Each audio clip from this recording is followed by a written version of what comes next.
Bonjour à tous et à toutes et soyez les bienvenus sur Nuit de sorcière, un podcast qui traite de sorcellerie, de son implication dans nos vies, mais aussi de satanisme, sujet qui me tient particulièrement à cœur et qui n'est souvent pas abordé de façon positive. Bref, bienvenue dans cette chaudronnée de soupe ésotérique et occulte où, je l'espère, saurai vous aider à mieux comprendre, apprivoiser, peut-être même vivre de ces passions qui m'habitent. Si vous avez des questions ou des commentaires, je vous invite à le faire, tout évidemment toujours dans le respect, à nuitdesorcière@yandex.com. Nuitdesorcière@yandex.com. Nuit avec un S, de sorcière, le tout sans accent, @yandex.com. Tu peux bien entendu aussi visiter notre site web au bit.ly, bit.ly, avec le petit encoche, là, le petit slash, Nuit de sorcière, NUITS, sorcière. Et voilà, tu vas être sur le site et tu vas pouvoir écouter les podcasts et même, il y a un formulaire qui va te permettre de me contacter si besoin est. Aujourd'hui, dans ce 5e épisode, nous allons parler de la Lune et de son effet sur notre façon d'aborder la sorcellerie. Comment intégrer la Lune dans nos œuvres de magie jour après jour? Parce qu'il faut se le dire, la Lune est capable d'influencer sur nos corps, sur nos humeurs, sur notre mental, sur notre pensée, sur notre globalité, mais aussi elle influence aussi sur les marées. Et comme notre corps est fait en grande partie d'eau, eh bien, il est normal que nous soyons affectés grandement les jours de pleine Lune. Mais si tu sais apprivoiser la Lune et ses énergies qui sont si rayonnantes et si puissantes, tu seras, bien entendu, capable de devenir une grande ou un grand sorcière parce que tu vas être capable de prendre toutes ces énergies-là et de les canaliser dans un but très précis, celui pour lequel tu vas travailler dans tes rituels de sorcellerie, bien entendu. Donc, ce n'est pas un secret, bien entendu, que les sorcières utilisent cette énergie qui est si puissante. Et je veux aujourd'hui te montrer comment l'exploiter et comment exploiter la puissance de chaque phase de la Lune et comment tu peux voir à quel point elle peut amplifier certains de tes sorts et des sortilèges de façon incroyable. Bien entendu, la Lune exerce une énergie phénoménale sur la planète ainsi que sur tous ceux et celles qui l'habitent. Tu l'auras compris.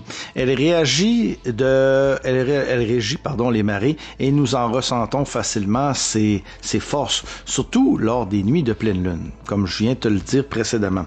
Alors, si nous subissons, nous sommes des êtres vivants et nous sommes capables de transformer cette énergie si forte et de l'utiliser pour augmenter ainsi notre capacité, nos rituels et nos sortilèges. Certes, il va de soi que la majorité des sorcières vont voir la totalité, vont suivre les cycles lunaires pour non seulement être en harmonie avec ceci, mais pour bien entendu pour accroître la puissance de leur sortilège. Ce sont des journées de pouvoir qui sont très intenses. Donc, nous allons voir comment les intégrer dans nos vies et utiliser ces énergies comme je te l'ai dit précédemment. J'aimerais aussi ajouter peut-être un petit rituel, une petite prière sur chacune des phases de la Lune, histoire que tu sois capable de bien l'intégrer dans ta vie.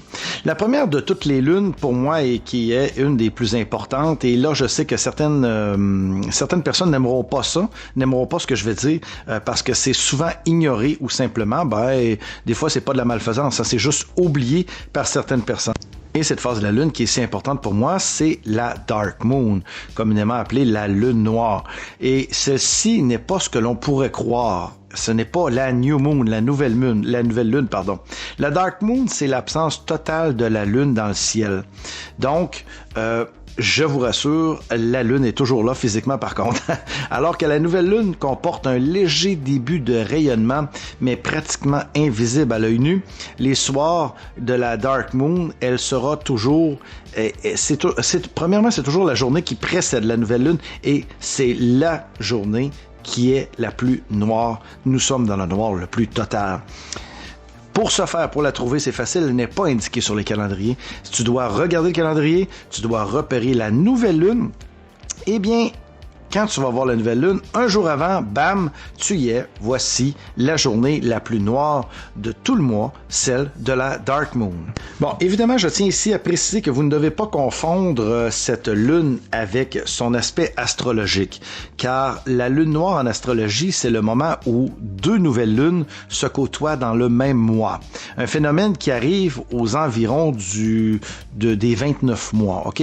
Après 29 mois, normalement, on assiste à 2 nouvelles lunes dans le mois, ce qui crée une lune noire. Certains vont l'appeler la lune de Lilith, d'autres vont l'appeler la Dark Moon, mais bref, je veux juste pas que vous confondiez l'aspect duquel je parle, qui est récurrent tous les mois, et l'aspect astrologique qui revient aux 29 mois approximativement. Mais les deux sont néanmoins associés à la même divinité. Soit, bien entendu, je viens de la nommer, Lilith. Cette déesse qui actuellement prend de plus en plus de popularité comme première femme d'Adam, oui, avant Ève, bien entendu, symbolisant le caractère libre et souverain de la femme, maître de ses décisions, s'assumant complètement sans honte et refusant le péché. Très longtemps associée à la reine des démons, Lilith joue le rôle de grande libératrice. C'est l'Église qui lui a donné ce rôle de très impopulaire de divinité qui vient voler les bébés la nuit, qui provoque des fausses couches, etc. Tout ça, bien entendu, dans le but de cacher qui elle était réellement. Donc, dans les travaux de sorcellerie, cette absence de lune vous amène vers l'énergie de Lilith, une liberté absolue. C'est une lune préférée de certains mouvements satanistes, bien entendu, afin de célébrer cette divinité obscure. Et elle est aussi très puissante pour libérer les énergies de toutes sortes, bonnes ou mauvaises, bien entendu. Parce qu'une nuit sans lune à 100%, c'est une nuit de grand repos, disons-le, hein? C'est important, contrairement à l'agitation de la pleine lune, la lune noire est une nuit sans lune, donc c'est une nuit vraiment très calme, très sereine. Certains mouvements Wicca, certaines traditions Wicca vont demander à leurs membres de ne pratiquer aucune sorcellerie, aucune magie les nuits précédant la nouvelle lune, soit à la Dark Moon, parce que souvent elles ont pour leur dire que cette nuit est réservée aux satanistes.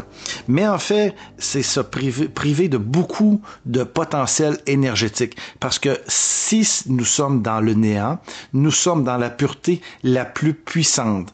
Donc, si nous sommes dans la pureté la plus puissante, nous allons chercher littéralement directement du chaos universel, donc les énergies primordiales, tout ce que nous avons besoin pour pouvoir faire avancer notre cause, que ce soit des rituels de nouvelle, pas de nouvelle lune, mais des rituels de nouveaux débuts, des rituels de nouveaux commencements. Mais c'est aussi un temps méditatif qui est très très fort parce qu'il nous amène à nous poser et à réellement nous poser beaucoup de questions et à nous recentrer sur nous-mêmes, bien entendu.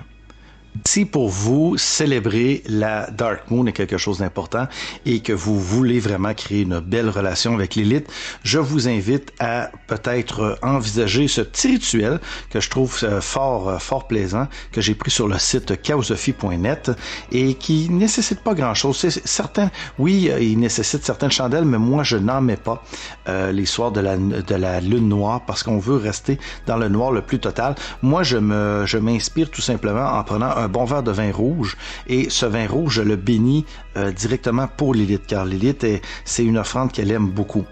Donc, si tu le veux bien, je vais réciter ce petit rituel ici pour la lune de Lilith. Je t'appelle, ô ma déesse, en cette heure des ténèbres, où ta face se recouvre du voile de l'obscurité. Regarde-moi, là vous dites votre nom, qui suis ton ou ta prêtre ou prêtresse au-delà du temps et de l'espace, car ici, au centre de l'étoile brillante de mon être, je t'invoque. J'entre dans le royaume de la lune sombre avec respect.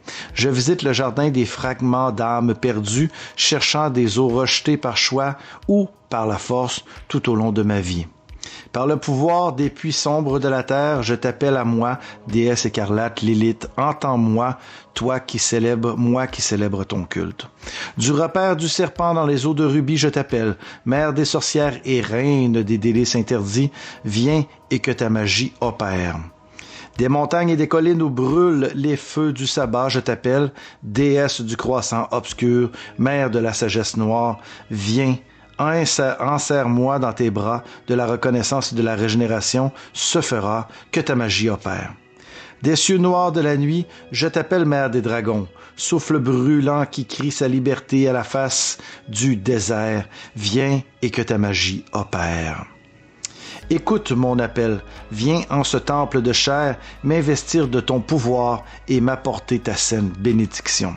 Je te conjure, ô vin, toi qui es le premier sorti du sein de la lumière, de la terre et du soleil, toi le sang de la terre qui jaillit de la grappe gonflée et mûre. Ô vin, reçois la bénédiction de Lilith, toujours présente dans ces fêtes où nous t'invoquons. Deviens sang de la déesse et qu'à travers moi, nous recevions la force des dieux et de tout ce qui est sauvage et libre. Maintenant, vous prenez une gorgée de ce vin qui est béni.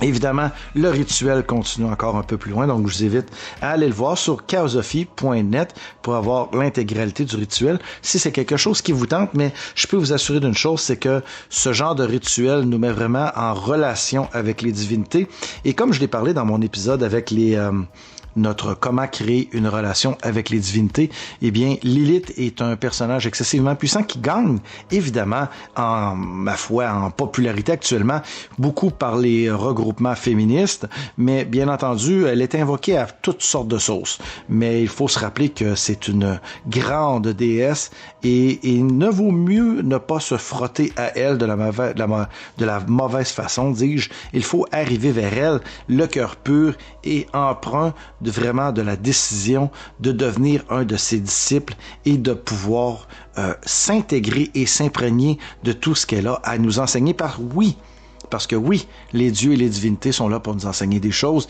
Il faut être capable de les entendre, il faut être capable de les écouter. Quelque chose qui est vraiment important que je n'ai pas mentionné au début, c'est lorsque vous faites vos rituels, lorsque vous faites vos sorts, ce qui est important de se rappeler, c'est que vous devez toujours, et là, il n'y a pas beaucoup de lois, parce que je suis un peu un adepte du chaos et de la chaos magic, il n'y a pas beaucoup de lois qui vous empêchent de faire ce que vous voulez. Cependant, si vous voulez vraiment mettre toutes les chances de votre côté, je vous suggère ceci. Lorsque vous avez des rituels qui vous voulez attirer des choses à vous, un nouvel amour, de l'argent, etc., eh bien, il faut toujours le faire en lune croissante, c'est-à-dire de la nouvelle lune à la pleine lune, mais pas de la pleine lune à la nouvelle lune, qui se trouve à être une lune décroissante, et cette lune de décroissance, eh bien, les énergies, ce sont des énergies qui nous amènent à quitter certaines choses. Donc, si vous voulez débarrasser de votre envie de fumer, de vos vices, de certaines personnes qui vous nuisent dans la vie, alors à ce moment-là, il faut les faire les nuits de la pleine lune à la nouvelle lune. Donc, ce qu'on appelle la lune décroissante. Et ça, c'est important parce que les énergies il y a deux types d'énergie au niveau de la lune. Bien entendu, au-delà de la nouvelle lune, de la dark moon et de la pleine lune, ce sont les énergies de croissance et les énergies de décroissance. Et la pleine lune est une énergie de croissance et en même temps de décroissance extraordinaire. Donc, c'est pour ça qu'à la pleine lune, on peut pratiquer le rite de notre choix. Et à la nouvelle lune, c'est une lune dans laquelle nous allons créer de la nouveauté, mais en même temps, nous allons aussi pouvoir faire comme avec la pleine lune, c'est-à-dire excite certaines habitudes, excite certaines personnes de notre vie. Mais ce qui est important, c'est la croissance de la Lune ou la décroissance de la Lune par rapport à ce que nous avons comme désir d'exécuter dans nos sorts et rituels. Je ne pratique pas nécessairement de sort ou de rituel particulier lors du premier quartier de la Lune, c'est-à-dire dans son ascension vers la croissance, qui est le premier quartier. Certaines personnes vont vraiment s'y attarder parce que c'est une demi-lune qui nous amène l'amour au niveau des sorts de chance et des sorts de guérison. Donc ça peut être quelque chose qui vous porte vraiment à nous amener dans un autre niveau, mais moi j'en vois pas l'intérêt parce que quand nous soyons sur la première demi nous amenant vers la pleine lune ou la deuxième demi nous amenant vers la pleine lune, toujours dans la croissance, je divise en deux parce qu'on parle du premier quartier. Partout où vous allez être situé, eh bien vous allez vous approcher grandement de cette capacité à pouvoir faire bénéficier les énergies. Mais certaines personnes vont adorer lancer des sorts lors du premier quartier de lune, et c'est quelque chose qui peut être très, très intéressant aussi, parce que c'est une lune qui est très spirituellement chargée. Donc, rendu là, n'en tient qu'à vous d'y aller de votre propre choix, de votre propre désir. Chose importante aussi à peut-être se remémorer pour les adeptes de la Wicca, eh bien, dans la Wicca, la lune représente la déesse dans son aspect de jeunesse à ce moment-ci. Nous partons de la jeunesse et nous en allons vers son point le plus puissant de la déesse. Souvent, elle va être associée à la déesse Artémis ou à la déesse romaine Diane. Et ça, c'est pas banal parce que évidemment, on est dans une espèce de dynamique où la lune régit nos vies à chaque instant et à chaque moment. Vous pouvez bien entendu pratiquer toutes sortes de rituels pour, comme je l'ai dit tantôt, pour attirer des choses à vous. Un nouvel amour, vraiment la richesse, l'abondance, un nouveau travail, tout ce que vous désirez venir vers vous. C'est vraiment très important parce que c'est une énergie qui est très puissante. Ce que je vous suggère, bien entendu, pendant cette période, c'est vraiment un rituel très de base, mais moi, je vais vous expliquer ce que j'aime faire. Je prends une feuille de laurier et sur cette feuille de laurier, je vais poser mon intention. Je vais écrire d'un côté, exemple, pour rester avec l'argent, je vais écrire abondance et de l'autre côté de la feuille, je vais écrire mon nom. Et c'est important de prendre une feuille de laurier, bien entendu, sèche et non pas fraîche. Et c'est en même temps de la prendre, il faut qu'elle soit belle, non déchirée, non cassée, parce qu'à ce moment-là, le rituel va fonctionner uniquement à moitié ou ne fonctionnera pas du tout. Ensuite de ça, vous posez, vous faites une méditation. À moi, ce que j'aime faire, c'est que j'allume une bougie blanche, mais vous pouvez aussi allumer une bougie verte. Bougie verte, symbole de l'argent, de la richesse, et j'aime y graver des runes dessus. Des runes qui attirent la prospérité, l'argent, le bonheur, l'amour. Et ensuite de ça, je fais une méditation. Je médite en gardant cette feuille de laurier entre les paumes de ma main que je vais placer sur mon cœur. Je vais ressentir, bien entendu, ces énergies d'abondance, cette gratification. Je vais remercier l'univers pour tout ce que j'ai, tout ce que je possède et tout ce que l'univers va me donner.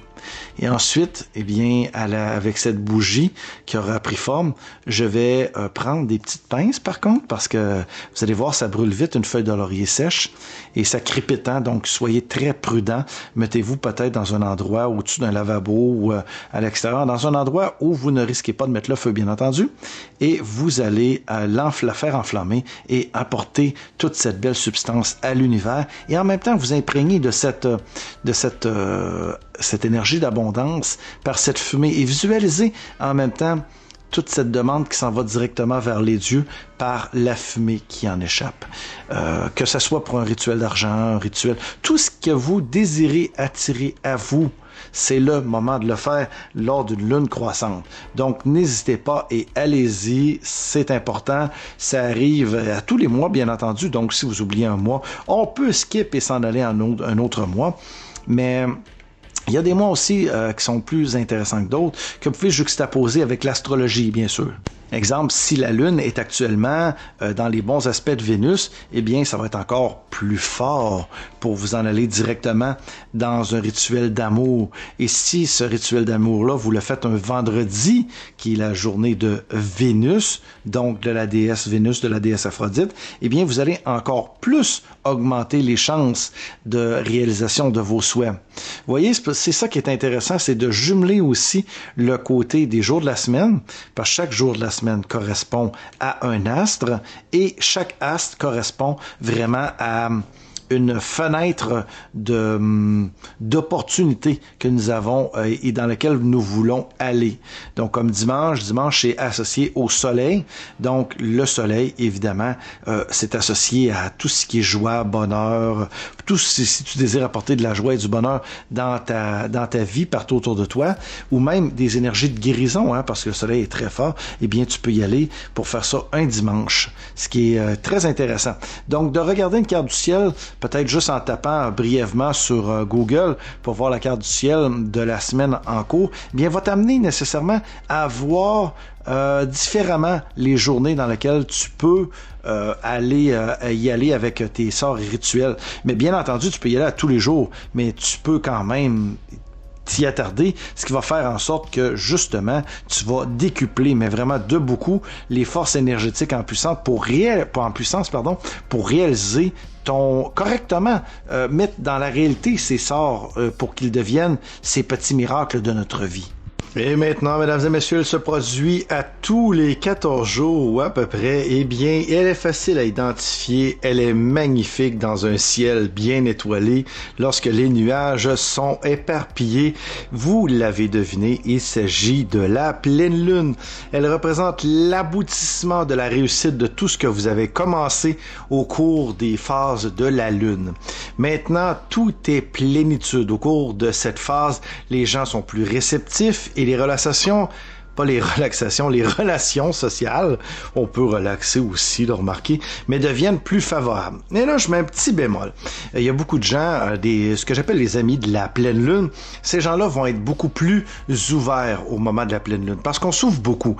Mais certaines personnes vont être beaucoup plus agressifs. Les personnes qui ne sont pas capables de gérer leur pleine lune, parce que c'est des énergies qui nous chamboulent, hein? Comme le corps est fait de beaucoup d'eau, eh bien, on va vraiment être en plein chamboulement. Et on va voir bien entendu, des appels aux urgences au 911 qui sont décuplés les soirs de pleine lune.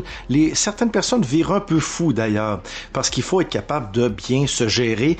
Et bien se gérer, bien, ça nécessite de la pratique. Donc, je vous invite à devenir des amis de la pleine lune. Eh bien, on se concentre, on se calme, on respire, on accepte la vie et on profite de ce moment si fantastique et merveilleux pour s'ouvrir corps et âme à la beauté de cet astre diurne. Voilà, tout simplement. Et on est capable de... J'ai vraiment dit diurne, hein? Je me reprends de cet astre nocturne. Quoi qu'on la voit parfois le jour aussi, mais elle est toujours plus belle la nuit. Voilà. Donc, on s'ouvre à cette lune, on fait une méditation, bien entendu. Moi, ce que j'aime beaucoup faire, j'aime m'imprégner de cette énergie et en me concentrant lorsque je fais cette méditation, je suis capable, après ça, de me recentrer et d'être capable de prendre cette énergie-là et pouf, la transposer et faire en sorte que abracadabra, tout arrive, tout est là. Et moi, je suis un fan de la pleine lune. Certaines personnes ont un peu de misère avec, mais bon, ça, c'est le choix de tous et chacun. Donc, cette pleine lune est très propice pour faire face au romantisme et aux questions sentimentales. C'est un vrai moment aphrodisiaque. D'ailleurs, vous allez être capable de voir et de sentir autour de vous, si vous avez la chance d'être près d'un parc ou de la nature, tous les animaux qui se mettent à hurler à la lune, dans un but évidemment d'accouplement certain.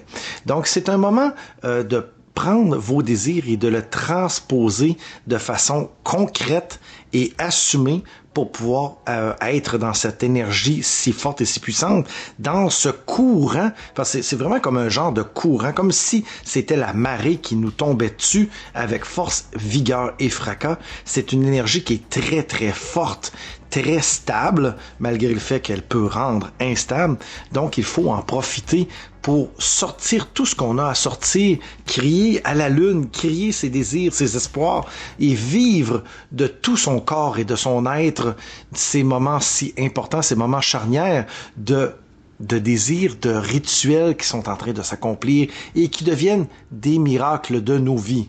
Et oui, la pleine lune et ses énergies sont un excellent moment pour faire d'une purification et purifier tout ce que nous avons dans la maison, incluant nous-mêmes, en prenant des bains rituels, en purifiant l'eau par notre désir de changement, et on est capable de vraiment de tout purifier et de remettre à zéro. Petit conseil que je peux vous donner lors des soirs de pleine lune, ça peut être agréable de prendre un peu d'encens et de se promener partout dans la maison en récitant des prières de bénédiction. Et en même temps, j'en profite moi personnellement pour fermer mes miroirs, c'est-à-dire que je bénis chacun des miroirs qui sont des vitrines vers l'au-delà dans ma maison et je les bénis et j'en j'empêche et je referme ces vortex énergétiques pour le prochain mois. Et de mois en mois comme ça, eh bien, on se sent mieux dans la maison et on peut en profiter aussi pour changer, dans la purification, de changer les petits bols de sel qu'on met un peu partout dans chacune des pièces. C'est un petit rituel que j'ai personnellement et je prends du gros sel et j'en mets dans chacune des pièces de la maison, dans une coupole ou un petit bol, pour que le sel absorbe toutes les mauvaises énergies du mois en cours. C'est des petites idées comme ça qu'on peut faire qui sont pour moi, qui font partie de mon quotidien mensuel.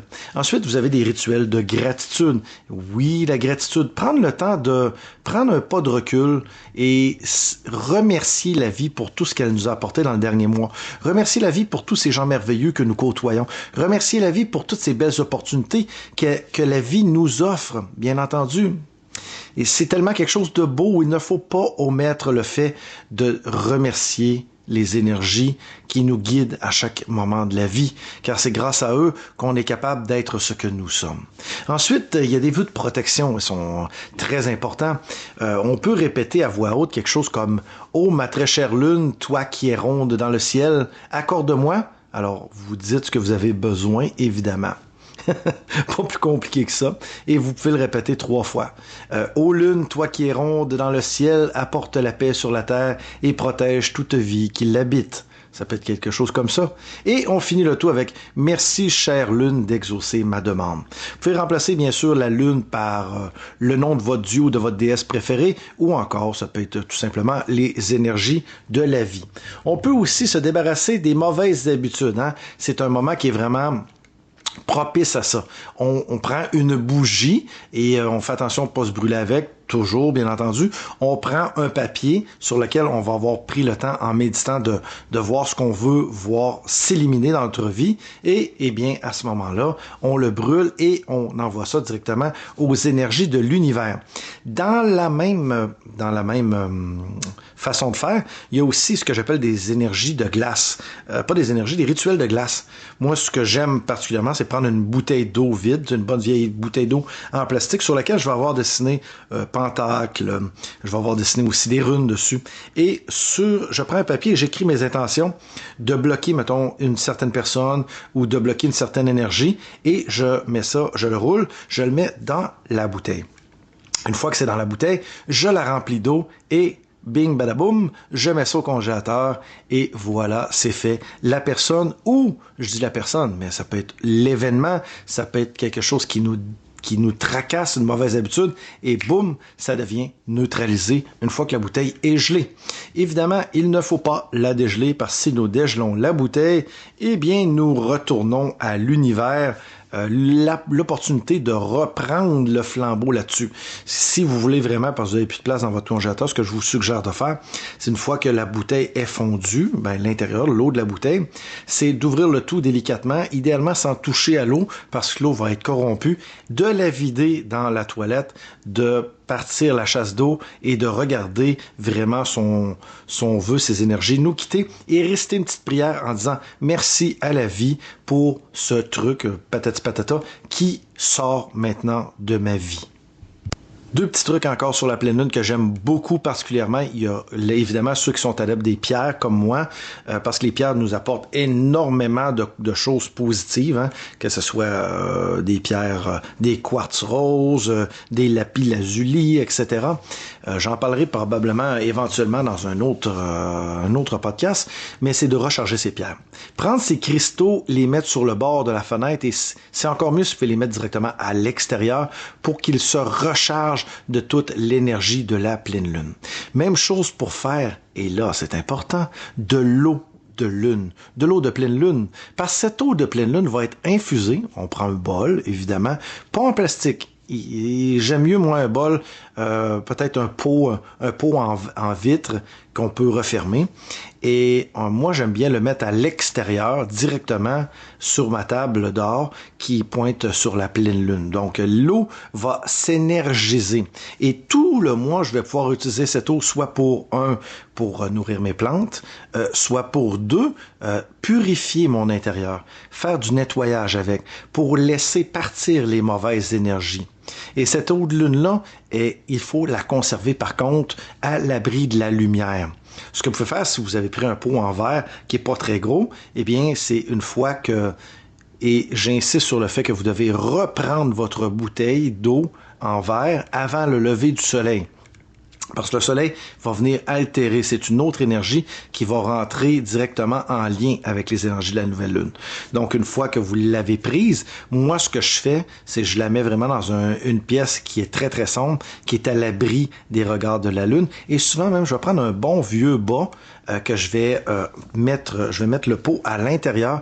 Comme ça, aucun rayon solaire ne va venir lui toucher pendant toute la durée du mois. Et pour terminer, eh bien, vous avez la lune décroissante et son premier trimestre, évidemment, qui va arriver 10 jours après la pleine lune à peu près. C'est un moment de fermeture, bien sûr, et de réflexion. On va mettre le cadenas sur certaines choses pour les empêcher de venir nous hanter à nouveau. C'est un moment pour regarder en arrière et de voir comment nous aurions pu faire les choses différemment ou encore comment maintenant je peux les amener à un autre niveau lors de la prochaine nouvelle lune qui va repartir un nouveau cycle lunaire dans la vie de tout ce qui imprègne cette planète. Donc, on rend grâce pour ce cycle qui se termine. On regarde un peu en arrière pour les choses qui se sont accomplies, les erreurs qui ont été faites et comment on peut corriger tout ça dans notre vie. On effectue des rituels, bien entendu, de gratitude et de détente. On fait de la méditation. C'est une période très propice à, à un regard sur soi, à un regard sur ce que nous avons été, sur ce que nous avons fait et les erreurs peut-être que nous avons commises et comment les corriger lors du prochain cycle lunaire. Donc, on peut pratiquer évidemment des sorts de gratitude, des sorts anti-stress. Il y a une foule de choses qu'on peut faire. Vous pouvez aussi aller dans le bannissement de certaines choses parce que nous sommes sur la fin, comme je vous ai parlé précédemment, sur la fin du cycle lunaire. Donc, on n'entame pas des choses, on va tout simplement refermer la porte derrière nous et on va mettre la clé dedans et se dire, OK, maintenant c'est terminé. La prochaine étape, ça va être de se diriger vers la nouvelle lune, vers la dark moon, vers la nouvelle lune ensuite, et ensuite reprendre le nouveau cycle de notre vie. Parce que nous vivons au cycle de la lune par nos énergies et nous sommes très liés à cette lune. Donc, il est important pour nous, en tout cas pour moi, et pour beaucoup de Wiccans, de beaucoup de sorcières à travers le monde, d'intégrer ça dans notre cheminement quotidien parce que c'est ce qui va faire en sorte que nos sorts rituels et nos prières, nos incantations vont être encore plus fortes et vont être prédominantes sur tout ce qu'on aimerait faire. Ça va apporter vraiment quelque chose à un autre niveau. Voilà, j'espère que vous avez aimé cette ronde de la Lune et ces 28 jours. On se rappelle, Lune croissante, on est dans le positif, donc tout ce qu'on veut attirer à soi. La Lune décroissante, tout ce qui est négatif, tout ce qu'on veut rejeter derrière soi. La nouvelle Lune, tout ce qu'on veut débuter, bien entendu, et la pleine lune, même chose aussi, tout ce qu'on veut se voir se réaliser. C'est le zénith de la lune, c'est le moment le plus fort. Vous pouvez faire exactement tout ce que vous désirez, que ce soit des rituels de bannissement, des rituels d'amour, des rituels financiers. C'est un moment où la lune est tellement chargée qu'elle accepte tout le monde. Un peu comme la nouvelle lune, mais la nouvelle lune, elle, ça va être dans le renouveau. On peut faire tout ça, mais dans le renouveau. Donc voilà, j'espère que vous avez apprécié ce podcast. J'espère que ça n'a pas été trop long concernant les différents types de lunes et quelques petits cues comme ça de rituels et de sortilèges que vous pouvez faire pendant ces périodes. Si vous avez des questions, vous pouvez m'écrire. Vous gênez pas. Du moment que c'est fait dans le respect, ça va me faire plaisir de vous répondre. Merci à tous et à toutes pour vos bons commentaires. Merci d'avoir été là. Je vous dis à très vite pour un nouveau podcast. Namasté, belle âme. Ciao, ciao.